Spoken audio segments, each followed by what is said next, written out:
2 ദിവസത്തെ നഷ്ടത്തെ രേഖപ്പെടുത്തിയതിനു ശേഷം ഇന്ന് മാർക്കറ്റ് വളരെ സ്ട്രോങ് ആയിട്ടുള്ള ക്ലോസിംഗ് ആണ് നൽകിയിരിക്കുന്നത്. നിഫ്റ്റി 21,622 ക്ലോസ് ചെയ്തിരിക്കുന്നത്. എനിവേ മാർക്കറ്റിൽ നാളെ, അതായത് സാറ്റർഡേ, നമുക്കൊരു ഫുൾ ട്രേഡിംഗ് ദിവസമാണ്. ആദ്യം 2 മണിക്കൂർ മാത്രമാണ് ട്രേഡിംഗ് ഉണ്ടാവുക എന്നാണ് അറിയിച്ചത്. പിന്നീട് NSE ഇപ്പോൾ വൈകുന്നേരം രേഖപ്പെടുത്തിയത് അവരുടെ സർക്കുലർ പ്രകാരം ഒരു ഫുൾ ട്രേഡിംഗ് ഡേ ആയിരിക്കും. അതുപോലെ തന്നെ തിങ്കളാഴ്ച മാർക്കറ്റിന് അവധിയായിരിക്കും എന്നുള്ളതാണ്.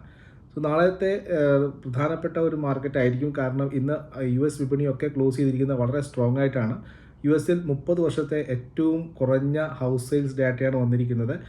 ഡോ ജോൺസും S&P നാസ്ഡാക്ക് ഒക്കെ 1% പോസിറ്റീവ് ക്ലോസിംഗ് ആണ്. S&P 500 റെക്കോർഡ് ക്ലോസിംഗ് ആണ് നൽകിയിരിക്കുന്നത്.